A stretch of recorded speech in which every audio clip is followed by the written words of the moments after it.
عرب کے لوگ سمجھتے تھے کہ معاف کرنا بزدلی ہے، صبر کرنا بزدلی ہے۔ وہ کہتے تھے یہ کیا بات ہوئی، ہمارا دشمن کیا سمجھے گا کہ بزدل ہے، انہوں نے معاف کر دیا ہے۔ وہ کہتے تھے معاف کر دیں تو کمزور پڑ جائیں گے، سامنے والا کہے گا کہ ان کے پلے کچھ نہیں، معاف کر دیا۔ اور ہمارے زمانے میں آج معاف کمزور آدمی کرتا ہے، طاقتور آدمی معاف نہیں کرتا۔ وہ جس کے پاس طاقت نہیں ہوتی وہ کہتا ہے ٹھیک ہے میں نے اللہ پہ چھوڑ دیا، حالانکہ اس نے بھی اچھا کیا، پر کمال تو یہ ہے کہ تیرے پاس ساری طاقت ہو پھر بھی تو فیصلہ اللہ پہ چھوڑے۔ اور حضرت موسیٰ کلیم اللہ علیہ السلام نے عرض کیا تھا مالک تیرے بندوں میں تیری نظر میں معزز کون ہے؟ تو رب کریم نے فرمایا میرے کلیم جس کے پاس بدلہ لینے کی طاقت ہو پھر بھی معاف کر دے وہ رب کی نظر میں بڑی عزت والا ہے۔ عرب کے لوگ سمجھتے تھے یہ بزدلی ہے کہ میں معاف کر دوں، لیکن حضور نے ان کو اخلاقی طور پہ بدل دیا، اور نبی پاک نے فرمایا معاف کرنا بزدلی نہیں، یہ تو اعلیٰ ظرفی ہے۔ تو پھر کس طرح بھلا معافی ان کو ہوئی؟ فتح مکہ کے دن حضور نے اس طرح نہیں معاف کیا کہ پہلے ہمارے ہاں بھی لوگ معاف کرتے ہیں تو ہم پتہ کس طرح معاف کرتے ہیں، پہلے ساری اس کی زیادتیاں گنواتے ہیں۔ پتہ ہے نا تو نے اس وقت کیا کہا تھا، یاد ہے نا تو بڑی ڈینگے مارتا تھا، یاد ہے نا تو بڑی بڑھ کے مارتا تھا۔ عرب کے لوگ سارے سامنے کھڑے ہیں، پتہ کون کون ہیں؟ اکرمہ بن ابو جہل آخری دن تک لڑے، ابو سفیان آخری دن تک لڑے، سارے لوگ سامنے کھڑے، کچھ بھاگ گئے ہیں جان بچا رہے ہیں۔ حضور نے کیا فرمایا؟ فرمایا پتہ تمہارے ساتھ آج سلوک کیا کرنا ہے؟ یا رسول اللہ بتائیے۔ تو نبی پاک نے فرمایا وہی کرنا ہے جو جناب یوسف نے بھائیوں کے ساتھ کیا تھا، بات ہی کوئی نہیں کرنی، پچھلا قصہ چھیڑنا ہی نہیں، نہ کانٹے بچھانے کی بات کرنی ہے، نہ روڑے مارنے کی کرنی ہے، نہ بدر میں آنے کی کرنی ہے، نہ احد میں پتھر مار کے دانت شہید کرنے کی بات کرنی ہے، نہ خندق کی بات کرنی ہے، نہ خیبر کی کوئی بات۔ جاؤ نہ معاف کیا، بات ہی کوئی نہیں کرنی، معافی دے دی۔ ابو سفیان کہنے لگے حضور مجھے بھی معافی ہے۔ سونیا تیرے کرم پہ قربان جاؤں۔ میرے کریم فرمانے لگے تو قبیلے کا سردار ہے، مکہ شریف کے لوگ تجھے بڑا سمجھتے ہیں، دیکھ حضور معاف بھی کرتے ہیں اور عزت بھی دیتے ہیں۔ فرمایا جا میں نے تجھے معاف کیا، اور جو تیری حویلی میں آ کے پناہ لے لے گا میں اسے بھی معاف کر دوں گا، اسے بھی معافی مل جائے گی جو تیرے گھر آ جائے گا۔ اب تبدیلی آ گئی، وہ جو اندر کفر تھا وہ ٹوٹ گیا، انقلاب آ گیا۔ یہی ابو سفیان جو کل تک مخالفت میں لڑتے تھے پھر یہ حضور کے ساتھ جنگوں میں جاتے، اور اس طرح جاتے کہ حضور گھوڑے پہ بیٹھے اور جناب ابو سفیان نے گھوڑے کی لگام تھامی ہے، ہر میدان میں گئے، ہر جگہ خدمت کی۔ اکرمہ بن ابو جہل کا پتر ہے، کوئی کسر نہیں چھوڑی اس نے، حد کر دی، ہر جگہ لڑا، ہر مقام پہ۔ لیکن فتح مکہ کے موقع پر یہ بھاگ گیا تھا، جان بچا کے چھپ گیا۔ اس کی بیوی آئی، آگے کہنے لگی سونیا میرے چھوٹے چھوٹے بچے ہیں، مجھے پتہ چلا ہے کہ میرے شوہر کے لیے آپ نے ڈیتھ وارنٹ جاری کر دیے ہیں کہ جہاں ملے مار دیا جائے، صحابہ نے یہ اعلان کیا ہے، وہ سخت مجرم ہے، اس کے لیے سخت آرڈر جاری کیا گیا ہے۔ تو کریم کیا فرمانے لگے؟ حضور فرمانے لگے تو کیا چاہتی ہے؟ میں کوئی آپ کو قصہ تو نہیں نہ سنا رہا، خدا را مہربانی کریں، تھوڑا سا دل بڑا کریں، تھوڑا سا۔ وہ ساس کہتی ہے جی میں کیویں معاف کر دیاں جی، تمہیں پتہ نہیں پیر صاحب میرے اندر زخم کنے نے، مثلاً کیا ہے، گولی مار دی ہے کسی نے کسی کو۔ بہو سے کہیں تو کہتی ہے جی میں معاف کر دوں، اس کو معاف کر دوں، آپ کو بتاؤں اس نے تکلیف کتنی دی۔ مہربانی کرو ایک دوسرے کو معاف کرو، اپنے دل میں گنجائش پیدا کرو۔ اس بندے کی بات ہو رہی ہے جو باپ سے لگا ہوا ہے مخالفت کرنے، ابے نے بھی ظلم کیے، اس نے بھی کیے۔ حضور اس کی بیوی سے کہتے ہیں کیا چاہتی ہے؟ کہنے لگی حضور معاف کر دیں اسے۔ تو نبی پاک صلی اللہ علیہ وسلم نے فرمایا ٹھیک ہے، یہاں تو معافی کا دروازہ تو سب سے زیادہ کھلا ہوا ہے، تو کہتی ہے تو چلو ٹھیک ہے معاف کیا، ہو گئی بات۔ اس نے جا کے جہاں چھپا ہوا تھا اسے کہا اکرمہ حضور نے تجھے معاف کر دیا۔ کہنے لگا کوئی کرنے والی بات کر، وہ معاف کرتے ہیں مجھے پتہ ہے، بڑا کرتے ہیں، پر جو میں نے کیا ہے وہ معافی والا نہیں۔ مجھے معافی ہو سکتی ہے، یہ کیسے ہو سکتا ہے، یہ کیسے ہو گیا، ہو ہی نہیں سکتا۔ اس کی بیوی پھر آئی، کہنے لگی حضور وہ مانتا نہیں، یہ تاریخ صرف میرے رسول کی ہے، یہ سیرت صرف میرے رسول کی ہے، کہ جس کو معاف کیا جا رہا ہے اس کی سمجھ میں بات نہیں آ رہی کہ بھلا مجھے معاف کر دیا ہے۔ حضور کہتے ہیں اچھا تو بتا وہ کیسے مانے گا؟ کہنے لگی حضور اگر کوئی نشانی دے دینا، عرب کے لوگ تلوار دے دیتے تھے، زرہ دے دیتے تھے، پگڑی دے دیتے تھے، چھڑی دے دیتے تھے، یہ دلیل ہوتی تھی کہ فلاں نے نشانی دے دی. اگر کوئی مل جائے نا نشانی، محبوبہ اس طرح تو کوئی نہیں کرتا جیسے آپ کرتے ہیں. کریم نے اپنے سر سے پگڑی اتاری اور فرمایا میری پگڑی بطور علامت کے نشانی کے لے جا، اسے کہہ دے میں نے معاف کیا. اب اکرمہ کو معافی ہو گئی، وہ آ رہے ہیں. یوں اخلاق بدلتے ہیں، وہ آ رہے ہیں. یہاں کوئی بڑا آدمی آئے نا تو پہلے اعلان ہوتا ہے فلاں بن فلاں صاحب آ رہے ہیں، اب ان کو دعوت دیتے ہیں. لیکن وہ اعلان چھوٹا کرتا ہے بڑے کے لیے. یہاں انوکھا باب ہے. اکرمہ کلمہ پڑھنے آ رہے ہیں. نبی پاک صحابہ سے کیا فرما رہے ہیں؟ فرمایا وہ کلمہ پڑھنے آ رہا ہے، اطاعت قبول کر کے آ رہا ہے، سر تسلیم خم کر کے آ رہا ہے. اس کے سامنے اس کے باپ کے کسی ظلم کا اظہار نہ کرنا. اس کے باپ نے بڑے ظلم کیے ہیں، زیادتیاں کی ہیں، ہم تذکرہ یہاں ہوتا ہے، لیکن اس کے سامنے نہ کرنا. اس کا تو ابا ہے نا، اس کا تو باپ ہے نا. کوئی بات نہ کرنا، اسے تکلیف ہوگی. کس کے لیے؟ صحابہ رو رہے ہیں. حضور یہ کس کے لیے تیاری کرا رہے ہو؟ وہ آ گئے، قدموں سے لگ گئے، کلمہ پڑھ لیا، کھول کے روئے. حضور میرے لیے بھی معافی ہے؟ تو کریم نے فرمایا ہاں، میں رحمت والے رب کا رحمت والا رسول ہوں، ہے نا معافی. اکرمہ مسلمان ہو گئے. پھر تلوار کو صاف کر کے کہنے لگے سونیا پہلے یہ اسلام کی مخالفت میں لڑتی تھی، اب حمایت میں لڑے گی. مجھے بتائیں، ایک ایک گلی اکرمہ گئے اسلام کی حمایت میں تلوار لے کے، ایک ایک گلی. اور آپ پچھلے جہاد میں بھی گئے تھے، اس جہاد میں نہ جائیں تو کہنے لگے کفارہ نہیں ادا کرنا، پچھلے داغ نہیں صاف کرنے. میں جاؤں گا، گلی گلی جاؤں گا، نگر نگر جاؤں گا، جھنڈا لے کے جاؤں گا. میں بتاؤں گا کہ جب کوئی مدینے والے کے پاس آئے تو رب دل بدل دیا کرتا ہے. انقلاب آتے ہیں، عادتیں بدلتی ہیں، طبیعتوں میں تغیر آتا ہے. کون کہتا ہے نہیں آتا؟ میں جاؤں گا. حمص میں حضرت عمر کے زمانے تک اکرمہ لڑے، سالوں میدان میں رہے اسلام کی حمایت میں. اور پھر حمص کے میدان میں حضرت عمر کے دور میں لڑتے ہوئے شہادت کی موت اللہ نے انہیں عطا فرمائی. یہ آپ دیکھیں حضرت خالد بن ولید کون ہے؟ کہنے لگے حضور میں تو بڑی شدت سے اسلام کے خلاف لڑتا تھا، میری غلطیاں بھی معاف ہو جائیں گی. تو حضور فرمانے لگے اسلام پچھلے سارے معاف کرا دیا کرتا ہے. نئی زندگی کا آغاز ہو جاتا ہے، نئی زندگی کا آغاز ہوتا ہے. حضور نے فرمایا جو رمضان میں عبادت کر لے نا، ایمان کے ساتھ رمضان میں عبادت کر لے، اللہ اس کے پچھلے سارے ہی معاف فرما دیتا ہے. اب وہ نئی زندگی کا آغاز کرے. جس نے شب قدر پہ رو رو کے توبہ کی ہے وہ رمضان کے بعد کرپشن چھوڑ دے، جھوٹ چھوڑ دے، بددیانتی چھوڑ دے، دل دکھانا چھوڑ دے. جس نے رمضان میں روزے رکھے، تراویح پڑھی ہے، وہ نئی زندگی کا آغاز کرے. خدا کی رحمت سے گناہ معاف ہو گئے، اب وہ آگے بڑھے. نبی پاک علیہ السلام نے فرمایا جو اللہ کے گھر کا حج کار آیا وہ اس طرح ہے جس طرح آج ماں کے پیٹ سے پیدا ہوا ہے. اب نئی زندگی کا آغاز کرے، اب وہ اپنی عادات میں تبدیلی لائے، اب وہ بدل جائے. میں کس درد سے یہ بات آپ سے کروں کہ 50 لاکھ مسلمان ہر سال حج کرتا ہے.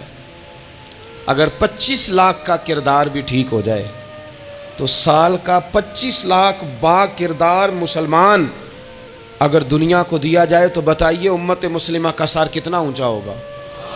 لیکن ہمارا حال وہی ہے کہ آج بھی کیتی جاندے ہو تے لہو بھی پیتی جاندے ہو، کھو کے مال یتیماں دا تے بھیج مسیتی جاندے ہو، پھٹ دلاں دے سیندے نہیں تے ٹوپیاں سیتی جاندے ہو، نفس تے چھری پھیر دے نہیں دمبے کیتی جاندے ہو، فرض پلائی بیٹھے ہو، نفلاں نیتی جاندے ہو، او دسو تے سی بلے شانو ایک ہی کیتی جاندے ہو. بات وہی ہے کہ کعبے گئے، مدینے گئے، کربلا گئے، جیسے گئے تھے گھوم پھر کے ویسے ہی آ گئے. کچھ تبدیلیاں اپنے مزاج میں لائیں، اپنی عادات میں لائیں. حضرت خالد بن ولید نے کہا حضور سارے گناہ معاف ہو گئے. فرمائے ہو گئے. حضرت خالد بن ولید نے پھر اپنی تلوار تھامی اور جناب خالد بن ولید پھر اس طرح میدانوں میں نکلے کہ نبی پاک نے فرمایا اب یہ خالد نہیں، یہ تو سیف اللہ ہے، یہ تو اللہ کی تلوار بن گیا ہے. اس جذبے سے، شوق سے اپنے مزاج کو تبدیل کر کے اس طرح میدان میں آئے. فرمایا اب یہ اللہ کی تلوار ہے. پورا وجود زخمی کرایا اور ساری زندگی اسلام کی حمایت میں تلوار چلائی. ہم بدل سکتے ہیں، تبدیلی آ سکتی ہے، ہمیں بدل جانا چاہیے۔ بہلول دانا سے کہا تھا ہارون رشید نے کہ مجھے کوئی نصیحت کر دے، میں بادشاہ ہوں، سخت دل ہو جاتا ہے کئی دفعہ۔ تو حضرت بہلول دانا کہنے لگے میں کیا نصیحت کروں، آپ کا باپ کہاں ہے؟ کہنے لگے قبرستان میں۔ کہا ایک بڑا بھائی بھی تھا، بڑا پیار کرتا ہے، سنا آپ سے، کہاں ہے؟ کہا قبرستان میں۔ تو کہا وہ ایک چچا زاد بھی آپ کے ساتھ میں نے دیکھا ہے، کہا وہ بھی قبرستان میں۔ یاد کرانا شروع کیا حضرت بہلول نے، فرمایا وہ ننہال والے، ددہال والے، وہ ماموں، وہ چاچو کا سب قبروں میں۔ آخری جملہ کہا، فرمایا تیرا ایک پتر بھی تھا، چڑھتی جوانی تھی، قد اونچا تھا، رنگ گورا تھا۔ ہارون رشید رو پڑے، کہنے لگے حضور وہ بھی قبرستان میں۔ تو فرمایا جس نے اتنے جنازے پڑھے ہوں اسے میں نصیحت کروں؟ تیرا کیا خیال ہے، تو نے نہیں جانا؟ یارو ہم نے اپنے کئی کلاس فیلوں کے جنازے پڑھے ہیں، بڑا پیار تھا میرا اپنی دادی کے ساتھ۔ تو 97 میں وہ انتقال کر گئیں، دادا ابو چلے گئے، اماں جی چلی گئیں، ابا جی چلے گئے، نانا چلے گئے، پھپھا چلے گئے، دوست چلے گئے۔ یہاں پچھلے سال کئی سنگی تھے، اس سال نظر نہیں آتے، رخصت ہو گئے۔ او سنگیو یہ تو ساری تیاری ہے، ہم نے بدلنا کب ہے؟ اب تو ہمارا بڑھاپا آنے کو ہے، اب تو بال سفید ہونے کو۔ تبدیلی کس وقت؟ اللہ تعالیٰ نے قرآن مجید فرقان حمید کے اندر فرمایا اللہ ولی الذین آمنوا یخرجہم من الظلمات الی النور۔ اللہ مومنوں کا ولی ہے، وہ انہیں اندھیروں سے نور کی طرف نکالتا ہے، وہ رستہ دکھاتا ہے۔ بار بار راہ کھلتی ہے ہمارے سامنے پر ہم قبول کرنے کو تیار نہیں ہوتے۔ کچھ تبدیلی اب آ جائے، کچھ زبان میں مٹھاس آ جائے، کچھ ہمارے عمل میں پختگی آ جائے۔ ہم نہ بہت سارے کام لوگوں کو دیکھ کر کرتے ہیں، اس سے تھوڑی جان چھڑائی جائے۔ کچھ اپنے اندر جو قباہتیں ہیں، کچھ اپنے ساتھ جنگ کی جائے۔ نبی پاک علیہ السلام نے فرمایا افضل جہاد اپنے نفس سے لڑائی کرنا ہے، اپنے آپ کے ساتھ کچھ جد و جہد کی جائے، کچھ اپنے خلاف بھی چلا جائے۔ ساری زندگی دوسروں سے لڑتے، دوسروں پر اپنی غلطیوں کا بوجھ ڈالتے گزر گئی، کچھ اپنے نفس پر بھی۔ حضرت بایزید بستامی سے کسی نے کہا حضور میں نے اللہ تک جانا ہے، رستہ بتا دیں۔ فرمایا 2 قدم کا رستہ ہے۔ فرمایا 1 قدم اپنے نفس کی خواہش پہ رکھ لے تو دوسرا قدم تیرا رب تک پہنچ جائے گا۔ تو اپنے آپ کو کنٹرول نہیں نہ کرتا، اپنے آپ سے تو لڑ پہلے۔ اقبال کہتے ہیں ڈھونڈتا پھرتا ہوں اے اقبال اپنے آپ کو، آپ ہی گویا مسافر آپ ہی منزل ہوں میں۔ نبی پاک نہ تبدیلی کرتے۔ یہ جو لوگ کہتے ہیں نا کیسے بدلوں، تو حضور بدلنے ہی تو آئے ہیں، حضور بدلنے۔ حضرت مازن ایک صحابی ہیں، وہ کہتے ہیں میں بت کی پوجا کرتا تھا، امام بہقی نے لکھا ہے میں بت پوجتا تھا۔ ایک دن میرے بت کے اندر سے آواز آ گئی تو کب تک مجھے پوجے گا، مدینے میں تو حضور جلوہ فرما ہو گئے ہیں۔ کہتے ہیں 2 دفعہ 3 دفعہ بت مجھے پیغام دے رہا ہے کہ حضور کی طرف جاؤ، بت۔ کہتے ہیں میں وہاں سے چلا، حضور کی بارگاہ میں پہنچا تو نبی پاک علیہ السلام کی خدمت میں حاضر ہو کے میں نے عرض کی یا رسول اللہ کمال ہو گئی، لوگ بتوں کو پوجتے ہیں اور میرا بت کہہ رہا تھا جا کے حضور کا کلمہ پڑھ لے۔ او سکیاں کھجوراں اگا جام دے تے پتھراں تو کلمہ پڑھا جام دے۔ فرمایا وہ انہوں نے مجھے بت نے بھیجا ہے۔ حضرت مازن کہتے ہیں حضور کی بارگاہ میں آیا، نبی پاک نے کلمہ پڑھایا تو میں نے عرض کی حضور میرے اندر کچھ قباہتیں بھی ہیں، کسی کی چیز دیکھ کے میرا جی للچا جاتا ہے، میں چوری کر لیتا ہوں، بدکاری کا بھی مزاج ہے، شراب نوشی بھی ہو جاتی ہے۔ کہتے ہیں حضور نے میرے سینے پہ ہاتھ رکھا، میرے لیے دعا کر دی۔ آپ فرماتے ہیں گردن اونچی تھی کبھی نیچی نہیں ہوئی تھی، پر وہ کلمے کی کیا برکت آئی کہ ایسا سر جھکا کہ وہ جھکا ہی رہا، ایسی تبدیلی آئی کہ آ گئی، نفرت ہو گئی۔ کہتے ہیں حرام مال آتا ہے تو میری طبیعت پہ بوجھ بن جاتا ہے۔ میں اکثر دوستوں سے کہتا ہوں کہ ہمارے ہاں لوگوں کا عجیب مزاج ہے، وہ اپنا مائنڈ سیٹ کر لینا، کبھی ذہن بنا لینا یہ چیز حرام ہے تو وہ کبھی بھی حلق سے نیچے ہی نہ جائے۔ آپ گوشت کھا رہے ہوں اور بڑا اچھا پکا ہوا ہے، بہترین مسالہ جات لگے ہوئے ہیں، بہترین، آپ کھا رہے تھے گوشت، کوئی بندہ آپ کے کان میں آ کے کہہ دے صدقے کا ہے، اس کا منہ میں ذائقہ بدل جاتا ہے کہ نہیں؟ بھئی گوشت تو وہی ہے، یہ کیسے بدل گیا؟ کیونکہ آپ کے نا وہاں کمپیوٹر میں فٹ ہے کہ صدقہ میرے لیے درست، آپ وہ کہتے ہیں یہ تو فارم بن گیا بھائی، یہ کیا بن گیا؟ چلیں اس سے بھی آگے چلتے ہیں۔ آپ کھا رہے تھے گوشت اور بڑا لطف آ رہا تھا، تو کسی نے کہہ دیا کہ یہ تو جانور ٹھیک ہی نہیں تھا، بیمار تھا یا حرام تھا، ذبح ہی نہیں کیا تھا، صحیح طور پر ایسے ہی اس کو پکا دیا، مر گیا تھا۔ تو اب تو یہ حال ہوتا ہے کہ الٹیاں شروع ہو جاتی ہیں۔ کیوں؟ اس لیے کہ نفیس طبیعت پر نہ صدقے کا گوشت فٹ ہوتا ہے نہ حرام فٹ ہوتا ہے، کیونکہ طبیعت نفیس ہے نا۔ بس اس بات کو سمجھ لیں، جس طرح حرام بکرا طبیعت پہ فٹ نہیں نہ ہوتا، اس طرح کروڑ حرام بھی طبیعت پہ فٹ نہیں ہونا چاہیے۔ 2 کروڑ بھی حرام آ جائے تو فٹ۔ جس دن 2 کروڑ پر بھی الٹی آنے لگ گئی نا، جس دن حرام جگہ پر قبضہ کرتے بھی کہہ آنے لگ گئی، ذائقہ بدلنے لگ گیا، کمپیوٹر میں فٹ ہو گیا کہ یہ میرے لیے ٹھیک نہیں۔ لیکن میں اکثر کہتا ہوں لوگوں سے، میں کہتا ہوں ہمارے ہاں بندہ دیکھ کے فتویٰ ہوتا ہے۔ یہاں کوئی غریب عیسائی ہو نا، ماڑا بیچارہ گلی میں جھاڑو دے کے روٹی کماتا ہے، تو لوگ مسئلہ پوچھتے ہیں، کہتے ہیں مولوی صاحب سائنہ روٹی کھانی جائز ہے؟ تو میں پھر ان لوگوں سے آگے سے پوچھ لیتا ہوں، میں کہتا ہوں یہ بتاؤ امریکہ کا صدر بھی عیسائی ہے، اس کے ساتھ جائز ہے؟ اتنے وزیر مشیر وزرائے اعظم ملکوں کے جا کے کھاتے ہیں، کبھی آپ نے مسئلہ پوچھتے دیکھیں؟ وہاں تو جو مولوی مشیر بنے ہوئے وہ بھی بیٹھے ہوتے ہیں بیچ میں، وہ بھی بیٹھے ہوتے ہیں، اب بھی ان سے پوچھو۔ لیکن ہمارا مزاج یہ بن گیا ہے کہ غریب کے حق میں مسئلہ اور ہے اور امیر کا معاملہ ہے تو معاملہ اور اس سے نکلیں۔ یعنی اگر 5 روپے کسی کے گر جائیں تو وہ واپس کرنے بھی ضروری ہیں، اور 5 کروڑ گر جائیں تو وہ بھی۔ وہ ہمارے ایک دوست کہا کرتے ہیں کہ ایک صاحب تھے، ان کو نا بڑے قیمتی جوتے کا ایک پیر مل گیا کہیں سے گرا ہوا، انہوں نے وہ قیمتی پاؤں جوتے کا گرا ہوا اٹھایا اور وہ بندہ تلاش کرنے لگے کس کا گرا ہے۔ دیر تک وہ ڈھونڈتے رہے ایک پاؤں کس کا ہے، تھوڑی دیر کے بعد انہیں دوسرا پاؤں بھی مل گیا، پھر انہوں نے بندہ ڈھونڈنا بند کر دیا۔ انہوں نے کہا اب دونوں ہو گئے ہیں، اب یہ کام آئے گا، لہذا انہوں نے بند کر دیا۔ میرے عزیز، یہ تو کوئی طریقہ نہیں ہے نا کہ آپ چیز اگر تھوڑی سی ہے تو اس پر فتویٰ اور ہے، اور اگر زیادہ ہے تو مزاجوں میں جب ہم یہ لے آئیں گے اپنی طبیعت میں، اور کب تک ہم نے اسی طرح رہنا ہے؟ کب ہم نے اپنے وجود سے کام لینا ہے؟ بیکار وقت کب تک گزرنا ہے؟ کتنے رمضان آئے گزر گئے، کتنے عمرے آئے گزر گئے، کتنی ہم نے دیکھا کہ بس بیمار ہو گئے ہیں، ٹھیک ہو جائیں گے تو پھر اس کے بعد ہم نے کوئی نماز نہیں چھوڑنی، لیکن ٹھیک ہوئے تو بھول گئے، نئی سے نئی بات شروع ہو گئی۔ ہم نے کتنی دفعہ کہا کہ آج کے بعد تبدیلی، لیکن کیوں نہیں تبدیل ہوتے؟ حضرت فضالہ بن عمیر ایک صحابی ہیں، کہتے ہیں میں عورتوں کا معاذ اللہ بڑا رسیہ تھا۔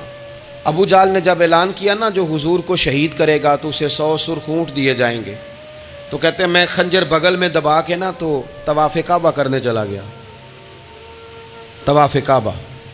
کہتے ہیں وہاں جب میں پہنچا تو میں نے دیکھا حضور بھی طواف کر رہے ہیں، تو نبی کریم نے مجھے دیکھتے ہی حضور میرے قریب آئے، اور مجھے نہیں بتانا پڑا، حضور فرمانے لگے تیرا نام فضالہ ہے؟ میں نے کہا ہاں۔ تو محبوب فرمانے لگے کیا باتیں کر رہے ہو اپنے آپ سے؟ کہتے میں دل میں سوچ رہا تھا کہ طواف کرتے میرے قریب سے گزریں گے تو خنجر مار دوں گا۔ کیا باتیں کر رہے تھے؟ فضالہ کہتے ہیں میں تو جب آیا تھا تو ایک بی بی سے مل کے آیا تھا، میں نے کہا تھا کہ میں آج بڑی رقم لے کے آؤں گا اور معاذ اللہ تیرے پاس رات گزاروں گا۔ کہتے ہیں میں تو اس سے بات کر کے آیا تھا، تو میں اب حضور سید عالم صلی اللہ علیہ وسلم نے پوچھا تو فضالہ ہے؟ میں نے کہا ہاں۔ کیا باتیں کر رہے تھے اپنے آپ سے؟ میں نے جھوٹ بولا۔ میں نے کہا جی وہ تو میں تو ذکر کر رہا تھا اپنے دل میں۔ کہتے حضور مسکرائے اور مسکرا کے فرمانے لگے چل چھوڑ، جس کام آیا تھا وہ کرتا کیوں نہیں؟ میں جو تیرے سامنے کھڑا ہوں تو کرنا، خیال آیا مسلمان نیک و بد پہچان جاتے ہیں اور آقا آدمی کے دل کی باتیں جان جاتے ہیں، کرنا وہ کام۔ تو فضالہ کہتے ہیں کہ میں کانپ گیا، میرے ہاتھ سے وہ خنجر گر گیا، حضور نے میرے سینے پہ ہاتھ پھیرا، اس طرح پھیرا کہ زندگی میں اتنا سکون کبھی نہیں ملا، اتنی ٹھنڈک کبھی نہیں ملی، اتنا قرار کبھی نہیں آیا، اس قدر زیادہ آزمائش کبھی نہیں آئی۔ میں قرار محسوس کرنے لگا۔ کہتے ہیں حضور فرمانے لگے کیا وہ وقت نہیں آیا کہ تو کلمہ پڑھ جائے؟ کہتے ہیں میں نے فوراً کہا حضور آ گیا ہے وقت، پڑھائیں مجھے کلمہ۔ کہتے ہیں نبی پاک نے کلمہ پڑھا دیا، میں مسلمان ہوا، میں واپس لوٹا تو وہی عورت بن سنور کر تیار ہو کر گلی میں کھڑی تھی۔ عادتیں بدل جاتی ہیں، شرط یہ ہے کہ ہم تھوڑی سی کوشش کریں، شرط یہ ہے کہ ہم اپنے آپ کو اللہ رسول کی بارگاہ میں پیش کریں۔ اور میرے دوستوں، میرے بزرگوں، ہمیں سب سے زیادہ تکلیف میں ہماری اپنی عادات نے ڈالا ہے، ہماری اپنی خواہشات نفس نے ہمیں زیادہ آزمائشوں میں ڈالا ہے۔ کہتے ہیں وہ عورت بن سنور کے کھڑی تھی، جب میں واپس لوٹا تو پہلے میں اس کے پیچھے بھاگتا تھا، اب میں اس کے قریب سے گزر گیا تو اس نے آواز دی، تو فضالہ نہیں؟ کہتے ہیں میں چپ کر گیا۔ وہ پھر پیچھے دوڑی، میرا گریبان پکڑ کے کندھا پکڑ کے ہلایا، تو فضالہ نہیں؟ کہتے ہیں میری جھکی ہوئی گردن، میں سر نہیں اٹھاتا۔ مجھے کہنے لگی تو وہ نہیں ہے جو فضالہ ہے؟ میں نے کہا ہوں میں فضالہ، پر وہ والا نہیں جو تجھے ملا کرتا تھا۔ کہا تو اب کون ہے؟ کہنے لگے میرا ٹائٹل بدل گیا ہے، میرا تعارف بدل گیا ہے، اب میں رسول کائنات کا غلام ہو گیا ہوں۔ اب لوگ مجھے مسلمان کہتے ہیں، اب میری نگاہوں میں جچتا نہیں کوئی، جیسے میرے محبوب ہیں ایسا نہیں کوئی۔ کہتے ہیں بدل گئی عادت، میں وہی ہوں پر میرا لہجہ، میرا مزاج ہی بدل گیا۔ حضرت جریر ابن عبداللہ کہتے ہیں میں کاروبار کرتا تھا اور مجھے بڑا سلیقہ آتا تھا کاروبار، میں سستی ترین چیز خریدنے کا ملکہ رکھتا تھا، لیکن فرماتے ہیں کہ جب میں حضور کا کلمہ پڑھنے گیا تو نبی پاک نے مجھے فرمایا میرا دین کسی کا بھلا کرنے کا نام ہے، الدین النصیحہ، خیر خی کرنا۔ فرماتے ہیں پھر میں نے نصیحت کو پلے باندھا، ایک آدمی سے گھوڑا خریدا 300 دینار کا، گھوڑے کو پکڑ کے میں نے جب تھوڑا آگے چلایا تو وہ تو بڑا نرم مزاج تھا، سی پنجابی چاکیدہ ساؤ ہے بڑا، اور میں نے کہا یہ تو گھر میں بھی رکھا جا سکتا ہے، یہ تو 400 کا ہے۔ پھر میں نے اس پر سواری کی تو وہ سواری کے لیے ہی بڑا اچھا تھا، میں نے کہا یار تیرا جانور 600 کا ہے۔ کرتے کرتے جب میں نے اسے 1000 دینار تھمایا، 400 میں سودا ہو گیا تھا، اس نے دے دیا تھا گھوڑا یا اونٹ۔ کہتے ہیں وہ شخص میری طرف دیکھ کے حیران ہو کے کہنے لگا جریر تو پہلے بھی آتا ہے، یہ تجھے کیا ہوا؟ تو حضرت جریر کہتے ہیں میں نے اسے کہا پہلے جریر آتا تھا، اب وہ والا جریر ہے جس نے مدینے والے کا کلمہ پڑھا ہے۔